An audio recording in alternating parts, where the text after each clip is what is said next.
Hi there, I'm Alistair Atkin from Atkin Guitars. This is Lawrence Locke. Hi. Lawrence is head of the electric department here. We're going to be talking about the JH3000. This is Justin Hawkins' signature model. This one is going to be on raffle.com/Justin Hawkins, and the draw is going to happen on May the 4th. So yeah, we're going to show you how this thing was made and talk to everyone and get an idea about the process. But I think we started working on this with Justin and Softy, wasn't it? Yeah. We had a little WhatsApp group back in 2022 or 23. Right, 23 maybe. Yeah. Years. Yeah. And so It's gone quick. I think most of the guitar makers I know use WhatsApp to sort of organise pretty much everything now. And so we put a little group chat together. Softy is in the darkness as well, and he's sort of one of Justin's right-hand men, and he was very involved in this as well. Yeah. So it was based on our Mindhorn model, but Justin wanted a few extras, didn't he? Yeah. And, yeah. we wanted it to have that certain pizzazz that Justin's known for. So yeah, it was a fun project. It really but was. some of the stuff that's been done on this that isn't on other Mindhorn models. Yeah. I mean, the obvious one is the pick guard. He sent that picture through to us, and we're like, oh, okay, is the big enough? We can make it bigger if you like. And This went on for days. it did. Yeah, this was the majority of the WhatsApp thing was just working out how big that should be. Remember the spiky one? We did the horn. Yeah. Mindhorn's horn. Yeah. So, but yeah, so that was a big part of working this out. But we're going to show you some of the processes. Lawrence has got some of the timbers that we use for this guitar. So it started off as 3 pieces of wood. So ebony for the fingerboard. This was actually the first Mindhorn we did with ebony. Right, For there you Justin, go. 'cause, that's what he wanted. So, and then the body starts off as this plank of a beachy, which gets jointed and thicknessed in this lovely thickness sander behind you, which you can't see. Yeah. And it's jointed with a hand plane as well. So it's although we've just bought a fancy new planer. big old planer. But this is a 2-piece body, yes. and there'll be a joint down the middle here. But a beach is super lightweight, and it's sort of quite sustainable, really. yeah, it's a fast-growing hardwood African, very sustainable. A lot of people seem to be using it now, but works really well on this guitar because it's not too heavy, and it's sort of it's quite ergonomic, really. And then we have this beautiful roasted maple. Now this comes from Nova Scotia, just outside Halifax. I went to see this guy last year and see how he does all this. He won't take you into the roasting room, and that's a secret. But just watching him move these huge logs around and just him by himself onto this incredible gear in this forest, it's brilliant. Everything's perfectly quarter sawn. Yeah, I see mean, the look at grains going straight down, and that riff sawn. It's very stable. It's quarter sawn. It's roasted. It's good stuff. He's just the man. Yeah. He's the man. So you can see that's the roasted maple there.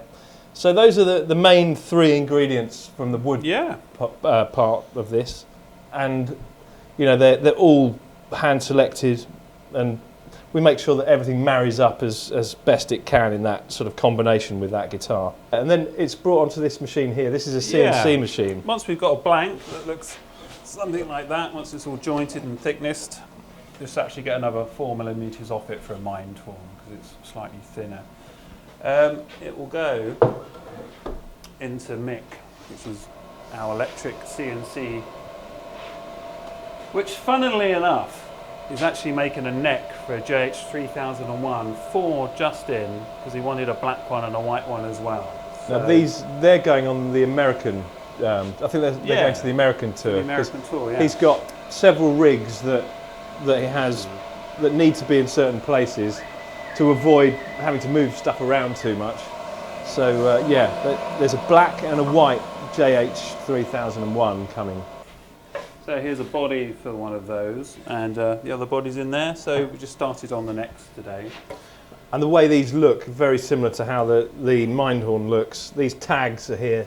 They're not for the straps. They're here for the to hold it while it's being CNC'd. So we do the majority of the work on the CNC, and then the final sanding, we'll show you that in a bit, goes through to the sanding department. Yeah.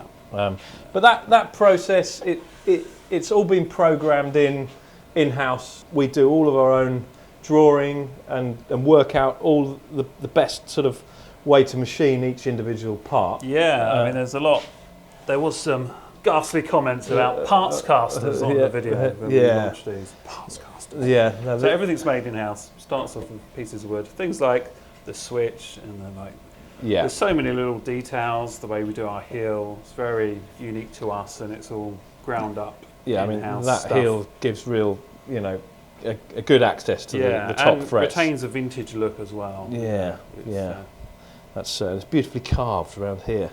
That final carve that Phil does. It's quite special. Nice little Japanese knife. Yeah, it's very nice stuff. Okay, so from here, this is the sort of main machine room. We take the guitar upstairs.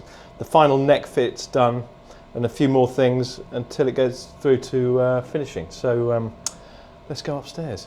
So this is Phil Meakin, who does the finishing on the guitars. He also does the final sort of neck carve. Yeah, you were really involved in this whole project as well. Yeah. Phil always sort of pulls something extra out of the bag when he does something, and all this pickguard stuff worked really well. And you can see also this sort of the chamfer here is really got this nice thing going on with the headstock, so they sort of match both these parts here. But so I think you finished that probably a couple of 3 years ago, maybe. Yeah, it's something like that. It's really cool to have seen it go out on tour, and it's got all of this kind of proper aging and wear, because all of this stuff that's genuine rock star road rash. That is. I mean, we do sometimes do sort of like this sort of thing, but you can tell that this is actually stuff that happened on the road. Yeah, happy accidents, as it were. Yeah, which makes a guitar like this look really cool as well. You're finishing in nitrocellulose. Yeah, that's it. And so, how many coats of lacquer do you think were on that? I think the electrics nowadays, we're only doing 6 coats, something like that, because obviously over the years it does sink back and get thinner, and you want to capture that kind of look. It makes aging easier as well, because you get these burn throughs where your arm's going to go, and if it's a real thick layer, you're never going to get it to look sort of nice and sort of warm and sort of worn through if it's a really thick layer. So yeah, nice and thin, aged and crackled, and oh goodness, really. Yeah, and the necks, you tend to leave the back of the neck pretty lacquer free, don't you? Yeah. This part, and then the headstock and the heel have more lacquer on them. Yeah. So the back of the neck's sort of polished up to 800 grit or something like that. So it's naturally got a nice luster to it, and then it's just the top and this little bit here. So again, it's that kind of worn away, nice and smooth, and it feels nice too as well. Yeah. Sort of, it's a good finish. It lasts quite well. On maple, no finish actually feels really good, doesn't it? Yeah. So it becomes really silky. I mean, that's one of the things you see on the old Strats. It's when people have sort of worn through them and they've got that feel to them. Yeah. That's what we're going for. Sort of a natural finish, really. Yeah, exactly. Sweat. Finger grease. Yeah. The other thing on here is the signature. So that's got Justin's actual signature on the back of the headstock. So that's a decal though. So we asked him to do his signature. That was apparently the best signature he's ever done, and now we own it. So if he can rent it off us if he wants. But this is a decal. Just these guitars have the signature on them. Although, are they on the JH3001s to be signature? I don't believe they are. No. So it's such a custom guitar for him. It doesn't really need a signature, does it? No. So you get the signature as well. So yeah, that's the majority of the. I mean, the pick guard. So that's painted on as well, isn't it? Yeah. So we just laser out a mask to give us this red sort of area, spray it over, and then take it all away. It's a very particular red as well. I think it's one of Justin's. Oh, is it? Themes or something. Was it matching one of his suits or something? Could well do. I know it was very much his like pants, it has to be wasn't that. it? Sure. Yeah, I think it's pants. Yeah, so that's, again, one of those things that we do here and Phil does really well. All this kind of custom stuff that a lot of people just think, oh, really, do we have to do that? And we're like, yeah, let's do it. Because it always ends up looking really cool. Okay, thanks, Phil. We're going to go upstairs. Lawrence is going to show us how he did the final finish. And, yeah, get to see that part as well. So this is where the final setup happens, where you make the pickups up here. Yeah. Yeah, this is pickup winding, fretting. I think fretting happens here. Joe did the fretting on these guitars. And yeah, so you put the whole thing in its finished form together and start getting all the little things perfect. The plecking happens here. Yeah, and also the post machining. So when we're downstairs, got the machining going on, comes up here. But next we'll get the truss rods fitted, the fingerboards glued on, and we'll go down for a bit more machining. A lot of machining happens in the plec as well, like the fret slots and the inlays get done in there. And then we do the final neck fit before it goes to finish. So this area here, and the way the neck's standed, we get it really tight and aligned, okay? So we've got these posts where the bridge is fixed by the CNC, so we can get that really lined up and a nice tight neck fit done by hand. And then it's ready to go down to Phil. Yeah. But the other stuff after that, when it comes back from Phil, is, like we say, like the fretting, and we age all the hardware, which happens at this top secret space behind us, which is all blurry for some reason right now. And yeah, there we go. And what else happens up here? Well, so the you pickups, put and the wiring and all the final That's setup. a pickup winder. So this spins round. Lawrence, you'll often see him casting the pickup wire as it goes. So here we have a T-type neck pickup that's just been wound. So put that back there. And Justin's pickups here, they've been wound sort of a bit hotter, haven't they? Yeah, the bridge pickup's a bit hotter, and the magnets. It's all stuff we spec'd out in that group chat with Softy and Justin and obviously Alistair and myself. And you can go in and pretty much get exactly what people are asking for. Yeah, that's the thing. When you're building stuff from the ground up, I mean, you can just use whatever magnets and windings, and you can get really nerdy about it, which is super fun to do, and just get it right in the ballpark of what people are after. Exactly. I think, and it's all hand wound, so there's always a little bit of individuality about everything that happens like that. So if you saw Justin playing that guitar on tour, let us know. As always, we like to feed everyone here with some sherbet lemons, so everyone's had one of those. That's another one of Justin's guitars there. Yep, that's going to be the 3001. Who knows?